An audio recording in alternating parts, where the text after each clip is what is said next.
우리 인생을 살다 보면 가끔 이런 분들이 있습니다. 단순히 기가 센 척을 하는 게 아니라 정말 마음이 단단한 사람들. 심지어 마음씨도 착한데 이게 또 위선이나 거짓이 아닌 사람. 남들에게 휘둘리지 않으며 자신의 생각을 뚜렷하게 말하는 사람들. 근데 또 강압적이지 않으면서도 분위기 자체로 결코 만만하게 볼 수 없는 사람들이요. 안녕하세요, 마마스입니다. 이번 시간에는요, 제가 살면서 피부로 느낀 소위 멘탈이 개센 사람들의 특징 5가지에 대해 말씀드리려고 하는데 한 가지만 부탁드릴게요. 반드시 메모해주세요. 왜냐면 희미한 기록이 가끔은 선명한 기억보다 훨씬 낫거든요. 멘탈이 강한 사람들의 특징 첫 번째, 자신을 먼저 배려할 줄 안다. 여러분, 타인을 배려하라는 말 우리 정말 많이 들어봤잖아요. 그런데 혹시 자신을 배려하라는 말 들어보신 적 있으신가요? 여기에는 깊은 의미가 담겨 있습니다. 제가 그동안 만난 멘탈이 진짜 강한 사람들은 자신의 입장과 처지, 현실과 상황을 그 무엇보다 우선하는 삶을 살고 계시더라고요.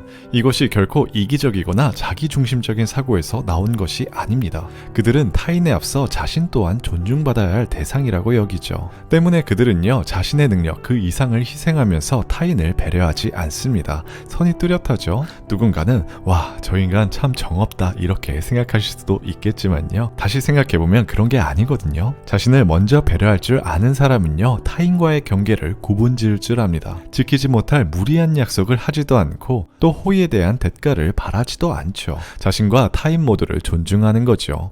다시 말해 관계에 있어서 뒤끝이 없다는 말이기도 해요. 상대로부터 호의에 걸맞는 리액션이나 합당한 피드백을 기대하지도 않습니다. 그러다 보니 타인의 기대에 부응하려는 착한 아이 콤플렉스 같은 건 이들에게 전혀 적용되질 않죠.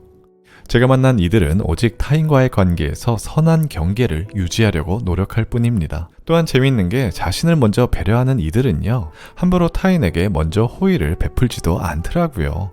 왜냐면 이미 알고 있어요. 일방적인 배려가 누군가에게는 다소 불편함으로 다가올 수 있다는 것을요.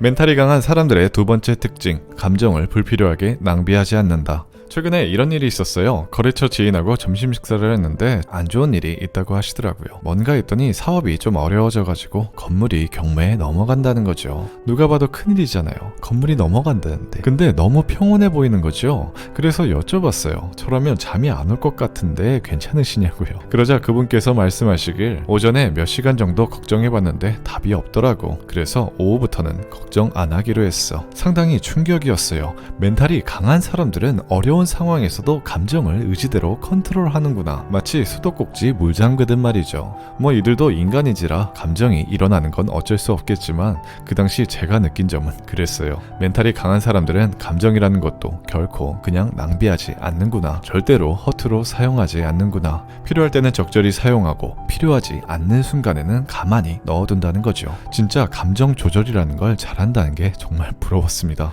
시청하시는 여러분께서는 최근 어떤 일에 얼마나 감정을 소모하셨나요? 그 결과 여러분의 삶은 전부 다 나아지셨을까요? 심리학자 조던 피터슨은 말합니다. 감정을 인정하고 객관적으로 들여다보는 것만으로도 감정을 컨트롤할 수 있다. 멘탈이 강한 사람들의 세 번째 특징, 과거에 집착하지 않는다. 가끔 어떤 사람들과 대화를 나누다가 느끼는 생각들이 있어요. 어떤 사람들이냐면 불쑥 지나간 과거에 대해 이야기하는 사람들이요. 과거와 현실 사이에 간극이 있는 분들이라 생각합니다. 세상에는 의도가 존재하지 않는 대화는 없다고 생각하는데요. 저도 한때 과거를 답습하던 경험자로서 이런 과거 얘기를 꺼내게 되면 두 가지 생각이 들더라고요. 나도 한때는 잘 나가던 시절이 있었어. 그러니 지금의 모습으로 나를 판단하지 말아줘. 혹은 그 시절 얼마나 내가 어려웠는지 내게 공감을 보내줬으면 좋겠어. 이렇게요. 제가 만난 멘탈이 강한 사람들은 과거 이야기를 먼저 잘 꺼내지 않더라고요. 늘 현재에 삽니다. 과거를 붙잡고 있지 않으니 현실에 충실할 뿐이죠. 과거는 오직 과거의 일로 남겨둔다는 겁니다. 도망치는 것이 아니에요. 그저 과거를 인정하고 현재로 가져오지 않는 것뿐이죠. 그것이 어떤 트라우마든 간에 현재 자신에게 영향을 끼치지 않게 선을 그어버립니다. 앞만 보고 가는 거죠. 우리는요, 룸미러만을 보면서 운전할 수 없습니다. 전방을 보고 앞으로 나아가야죠. 이것이 이들이 생각하는 자동차의 룸미러가 작고 앞유리가 큰 이유입니다. 하물며 인간관계에서도 마찬가지거든요. 말을 함부로 내뱉거나 불필요한 감정을 일게 만드는 사람들, 얼마나 인연을 길게 맺었는지와는 상관없이 관계를 정리하죠. 그리고 새로운 인연을 찾는데 적극적입니다. 법정 스님은 말했어요. 자주 버리고 떠나는 연습을 하라. 버리고 떠난다는 것은 곧 자기답게 사는 것이다. 멘탈이 강한 사람들의 네 번째 특징, 여유롭게 기다릴 줄 안다. 제 주변에 주식 투자를 해두고 1년 동안 호가창을 한두 번밖에 안 보는 사람이 있습니다. 바로 제 아내인데요. 아내에게 너무 궁금했어요. 지금 주가가 궁금하지 않는지에 대해서요. 그래서 물어봤습니다. 근데 돌아온 대답이 제 말문을 막아버리더라고요. 오빠, 내가 투자했을 때 이미 내일은 끝났어. 이제는 나 대신 시간이 일할 차례야. 할 말이 없더라고요. 왜냐면 맞는 말이라서. 이후로 제 인생에서 조급하고 두려운 마음이 들 때 마음을 비우고 저 문장을 곱씹습니다. 이제는 시간이 일할 차례구나. 멘탈이 강한 사람들은 여유롭게 기다릴 줄 압니다. 여기서 기다림이란 마냥 손 놓고 시간이 해결해 주리라 이렇게 소극적인 자세를 뜻하는 게 아니에요. 이유 있는 믿음이고 기다림이죠. 엄청난 에너지가 필요할 수도 있습니다. 기다릴 줄 아는 사람들은 어떤 외부로부터 상황이 발생했을 때 바로 반응하지 않죠. 대신 천천히 객관적으로 상황을 바라봅니다. 결코 급하게 결정을 내리지도 않죠. 여러분께서 이미 인생에서 경험해 보셨듯 상황이란 건 언제든 뜻하지 않게 생길 수 있잖아요. 지금 이 순간에도요. 하지만 그 상황을 대하는 태도는 우리 뜻대로 바꿀 수 있습니다. 멘탈이 강한 사람들의 특징 마지막 5번째, 감사할 줄 안다. 지극히 제 개인적인 생각입니다만 멘탈이 강한 사람들은요 정말로 감사할 줄 알더라고요. 제 친구 중에 정말 마음이 단단한 친구가 한 명 있어요. 소개하자면 늘 주변에 사람이 따르고요. 큰 키에 막 잘생긴 외모도 아닌데 학창시절 인기도 참 좋았습니다. 지금도 그저 평범한 직장에 평범한 가정을 꾸리고 사는 평범한 사람인데 딱 한 가지 평범하지 않는 버릇이 있어요. 그게 뭐냐면 고맙다라는 말을 말버릇처럼 합니다. 저도 이런 사람 처음 봤어요. 예를 들어 전화를 제가 걸면 보통은 누구야? 잘 지냈어? 이렇게 시작하잖아요. 얘는 좀 달라요. 누구야? 전화 줘서 고마워. 이렇게 인사를 시작합니다. 이게 끝이 아니에요. 어떻게 지내는지 근황을 물으면 이렇게 말합니다. 감사하게도 나야 잘 지내지. 물어봐줘서 고마워. 무슨 말끝마다 감사가 넘쳐납니다. 한 번은 너무 궁금해서 물어봤어요. 너 정말 그렇게도 인생이 감사한 거냐? 그러자 친구 녀석이 그러더라고요. 중학교 1학년 때 아버지가 집을 나갔다는 거죠. 기억하기로는 집에 화장실이 없을 정도로 가난했던 것 같대요. 그 당시 홀어머니 밑에서 자랐는데 어머니께서 어느 날 그러셨대요. 앞으로 말할 때마다 무조건 감사합니다 라고 말하라고요. 무조건.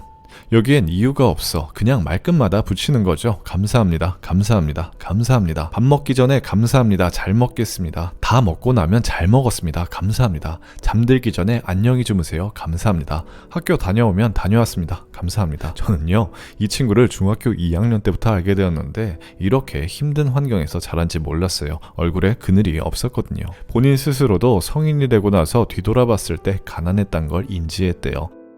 친구는 말합니다. 늘 그랬듯 요즘도 하루하루가 너무 행복하대요. 세상 모든 것이 그저 감사하대요.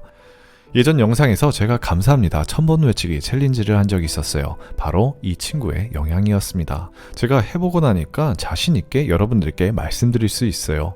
감사할 줄 알면 인생이 송두리째 달라집니다. 마음이 단단해져요. 멘탈이 강해진다는 말이죠. 여러분께서 그 어떤 상황에 처해도 능히 이겨낼 수 있는 치트키가 생긴다는 거죠.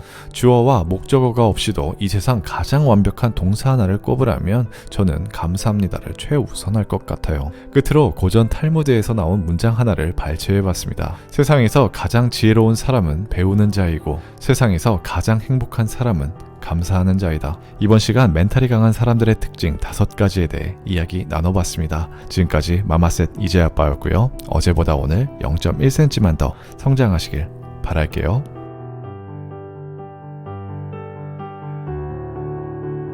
정기 구독을 신청하세요. 매일 신선한 이야기를 집 앞까지 보내드리겠습니다.